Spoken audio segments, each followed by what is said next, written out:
சமீபத்தில் ஒரு அம்மா தன்னுடைய 33 வயது பெண்ணுக்கு பிசிஓஎஸ் சம்மந்தமான பிரச்சனை இருக்குது. அது கூட தைராய்டும் அவங்களுக்கு பாதிக்கப்பட்டிருக்கு. அதாவது ஹைப்போதைராய்டிசம் இருக்குது. உடல் எடையும் அதிகமாக இருக்குது. ஒரு 80 கிலோ வரைக்கும் இருக்காங்க. பீரியட்ஸ் சரியான டைமில் வரதில்லை. எப்போவுமே ரொம்ப டயர்டாக இருக்கிற மாதிரி சொல்கிறாங்க.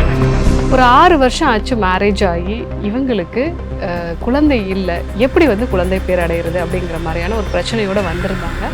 ஸோ அந்த பெண்ணை நம்ம பரிசோதனை பண்ணி பார்க்கும் பொழுது அவங்களுக்கு உடம்புல கஃபத்தோட அளவு அதிகமாக இருந்தது. அதே மாதிரி வாதத்தோட அளவும் அதிகமாக இருந்தது. ஸோ இந்த மாதிரி ஒரு நிலையில் இயற்கையான முறையில் எப்படி கருத்து இருக்குது அதை பற்றி நம்ம இன்னைக்கு பார்க்கலாம்.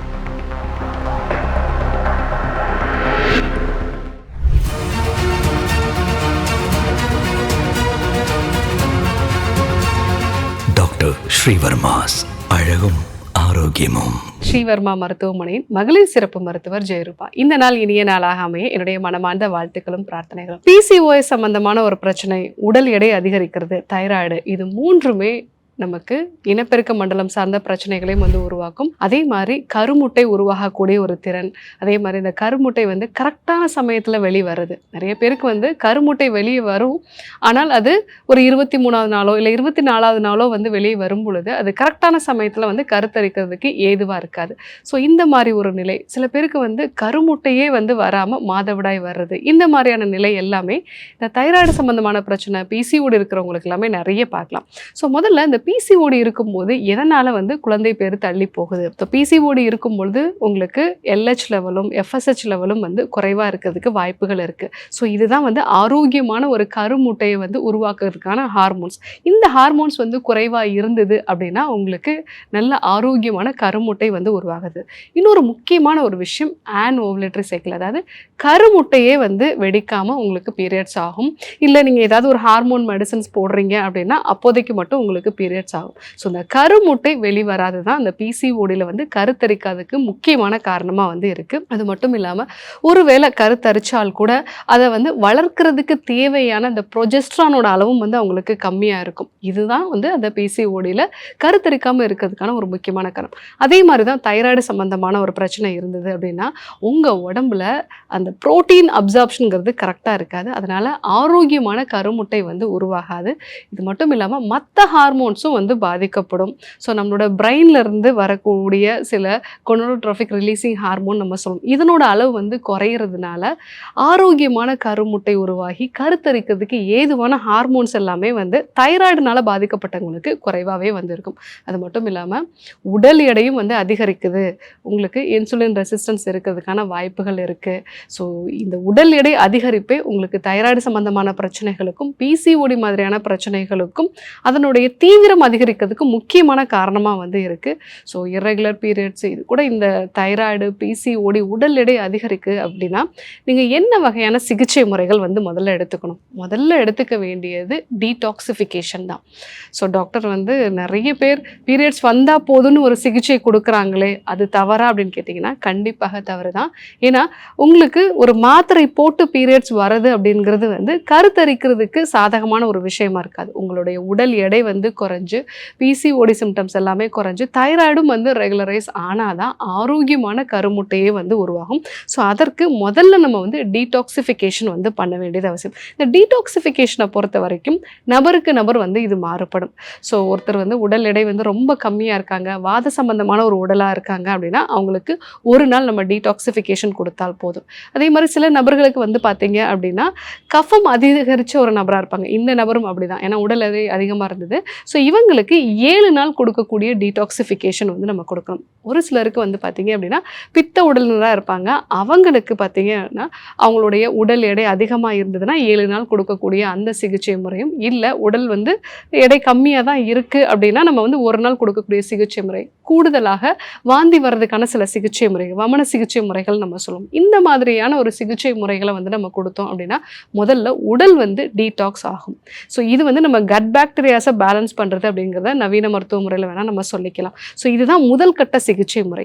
அடுத்தது நம்மளுடைய கர்ப்பப்பையை வந்து நம்ம கிளென்ஸ் பண்ணக்கூடிய சிகிச்சை முறைகள். இது வந்து இந்த பீரியட்ஸ் வரக்கூடிய காலகட்டத்தில் ஸ்ரீகேர் தைலம் வந்து எடுத்துக்கிறது. ஸோ இந்த முறை வந்து பீரியட்ஸ் ஆனால் 2வது 3வது 4வது நாள் வந்து நம்ம எடுத்துக்கும் பொழுது நம்மளுடைய கர்ப்பப்பையில் இருக்கக்கூடிய தேவையற்ற அழுக்குகள், ஸோ அதாவது நிறைய ஹார்மோனல் இம்பாலன்ஸ் இருக்கிறவங்களுக்கு அங்கங்கே எண்டோமெட்ரியம் வந்து ஷெட் ஆகி ப்ராப்பராக இல்லாமல் வந்து இருக்கும். ஸோ அதை வந்து சரி பண்ணுறதுக்கு அந்த பீரியட்ஸ் வரக்கூடிய நாட்களில் நம்ம வந்து ஸ்ரீகேர் தைலம் வகையான சிகிச்சை முறைகள் வந்து கொடுக்குறோம். ஸோ அடுத்ததாக உங்களுடைய கல்லீரலை வந்து பாதுகாக்கிறதுக்கான சில மருந்துகளும் உணவு முறை மாற்றங்களும். நம்ம லேட் நைட் தூங்குறதை அவாய்ட் பண்ணுறது, நிறைய பேக்கெட் ஃபுட்டை வந்து அவாய்ட் பண்ணுறது, அதே மாதிரி டாக்டர்ஸோட ஒரு ப்ரிஸ்கிரிப்ஷன் இல்லாமல் பெயின் கில்லர்ஸோ ஆன்டிபயோட்டிக்ஸோ எடுத்துக்கிறத தவிர்க்கிறது. இந்த மாதிரியான ஒரு சில விஷயங்களை நம்ம ஃபாலோ பண்ணணும். முக்கியமாக நைட்டில் 10 மணிக்கெல்லாம் நம்ம வந்து தூங்கிட வேண்டியது அவசியம். ஸோ இது வந்து நம்ம கல்லீரலை பாதுகாக்கக்கூடியது. தேவைப்பட்டால் கரிசாலை, நெல்லி இந்த மாதிரியான உணவுகளையும் வந்து நம்ம கொடுக்கணும். மருந்துகளும் வந்து இதற்கு இருக்குது. கரிசாலை கற்ப மருந்துகள், லிவ் இம்யூன் கேப்சூல்ஸ் வகையான மருந்துகள். ஸோ அடுத்தது உங்களுடைய வளர்சிதை மாற்றத்தோட அளவை வந்து முறைப்படுத்தணும். ஸோ இதற்கு யோக பயிற்சிகளை வந்து நம்ம கொடுக்கணும். உணவு முறை மாற்றங்களையும் வந்து கொடுக்கணும். ஸோ இதற்கான ஒரு ஹார்மோனல் டயட் சார்ட் அப்படிங்கிறது நம்ம மருத்துவமனையில் எல்லாருக்குமே வந்து கொடுக்குறோம். ஸோ எந்தெந்த மாதிரியான உணவு முறைகளை வந்து நம்ம எடுத்துக்கணும். அதிக கார்போஹைட்ரேட் இல்லாத நிறைய சிறுதானியங்கள் சேர்ந்த, அதே சமயத்தில் உடலுக்கு நல்ல புரோட்டீனும் சில வகையான மூலிகைகள்லேருந்து நமக்கு சத்துக்கள் கிடைக்கும். ஃபார் எக்ஸாம்பிள் வந்து செம்பருத்திலேருந்து கிடைக்கக்கூடிய ஒரு சத்து, அதே மாதிரி நெல்லிக்காயிலேருந்து கிடைக்கக்கூடிய ஒரு சத்து. இந்த மாதிரி அன்றாட உணவில் என்னென்ன உணவுகள் எல்லாம் சேர்த்துக்கணும், எதெல்லாம் அவாய்ட் பண்ணணும் அப்படிங்கிற ஒரு ஹார்மோனல் டயட் சார்ட்டை நம்ம வந்து ரெகுலராக ஃபாலோ பண்ண வேண்டியது அவசியம். ஸோ அடுத்த கட்டமாக நம்மளுடைய கருமுட்டை கரெக்டான சமயத்தில் வெளிவரதுக்கு சில மூலிகைகள் சேர்ந்த மருந்துகளும் வந்து நம்ம அவங்களுக்கு கொடுக்கலாம். அதே மாதிரி நம்ம கர்ப்பப்பையை பலப்படுத்தக்கூடிய மருந்துகளும் நம்ம கொடுக்கலாம். மிக முக்கியமாக ஒரு 6 வருடம் வந்து எனக்கு குழந்தை இல்லை அப்படின்னா நிறைய ட்ரீட்மெண்ட் பார்த்துட்டேன் டாக்டர், எனக்கு குழந்தை வந்து பிறக்குமா, இந்த ஒரு மனத்தடையும் வந்து நிறைய பேருக்கு ட்ரீட்மெண்ட் சக்ஸஸ் ஆகாமல் இருக்கிறதுக்கு காரணமாக இருக்குது. அதற்கு நல்ல ஒரு கவுன்சிலிங்கும் தேவை. அது கூட சுவாச பயிற்சிகளும் தியான பயிற்சிகளும் தேவை. இந்த மாதிரி ஒரு 6 மாதம் நம்ம வந்து கரெக்டான ஒரு ட்ரீட்மெண்ட் நம்ம எடுத்தோம் அப்படின்னா இயற்கையான முறையிலே வந்து கருத்தரிக்கிறதுக்கு நிறைய வாய்ப்புகள் வந்து இருக்குது. பிசிஓடினால் பாதிக்கப்பட்டாலும் சரி, அதே மாதிரி தைராய்டு மாதிரியான பிரச்சனைகள் இருக்குது, உடல் எடை அதிகரிச்சிருக்கு, இந்த மாதிரியான பிரச்சனைகளோட ரொம்ப நாளாக நான் வந்து குழந்தையின்மை பிரச்சனையால் நான் வந்து அவதிப்படுறேன்னு சொல்கிறவங்களுக்கு நான் சொன்ன இந்த சிகிச்சை முறைகளை வந்து நம்ம கொடுக்கும்பொழுது கண்டிப்பாக இயற்கையான முறையிலே கருத்தரிக்கிறதுக்கு நிறைய வாய்ப்புகள் இருக்குது. ஸோ இன்றைக்கி இந்த பிசிஓடி, தைராய்டு, உடல் எடை அதிகரிப்பு இந்த மாதிரியான பிரச்சனைகள் இருந்தால் எப்படி வந்து நம்ம இயற்கையான முறையில் வந்து கருத்தரிக்கலாம் அப்படிங்கிற விஷயத்தை நம்ம வந்து தெரிஞ்சுக்கிட்டோம். ஸோ கண்டிப்பாக நீங்கள் இந்த மாதிரியான ஒரு பிரச்சனையில் இருந்தீங்க அப்படின்னா மருத்துவமனையை அணுகுங்க. ஸோ என்னென்ன விஷயங்களெல்லாம் ஃபாலோ பண்ணுங்கிறத தெரிஞ்சுட்டு ஒரு 6 மாதம் நீங்கள் தொடர்ந்து ஃபாலோ பண்ணும்போது இயற்கையான முறையிலே கருத்தரிக்கிறதுக்கான வாய்ப்புகள் நிறையா இருக்குது. இதே போன்று ஒரு நல்ல தகவலோடு உங்களை சந்திக்கிறேன். நன்றி, வணக்கம். ஆயுர்வேதம் ஒரு பொக்கிஷம், நம் ஆயுள் நீட்டக்கும் அற்புதம். டாக்டர் ஸ்ரீவர்மாஸ் அறுவை சிகிச்சையில் குணம், இது ஆயுட்கால நிவாரணம். டாக்டர் ஸ்ரீவர்மாஸ் அனைத்து நோய்களுக்குமான குணம், அழகு தரும் மூலிகைகள், ஆரோக்கியம் தரும் மருத்துவர்கள். டாக்டர் ஸ்ரீவர்மாஸ் அழகும் ஆரோக்கியமும்.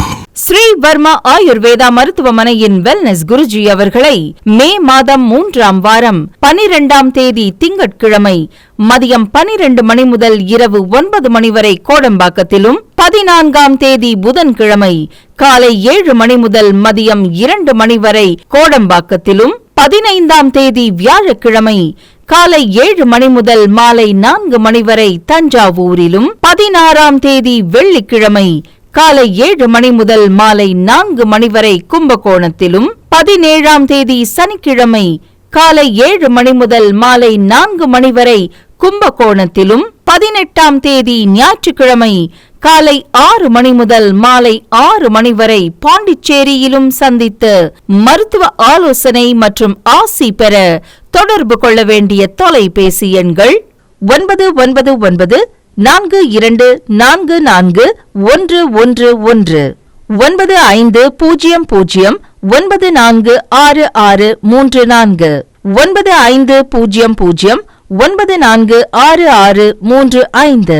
ஆச்சாரியா டாக்டர் ஸ்ரீ வர்மா அவர்களிடமும் வெல்னஸ் குருஜி அவர்களிடமும் நேரடியாக பயிற்சியும் ஆசியும் பெற்ற டாக்டர் ஹேமலா, திருவள்ளூர்.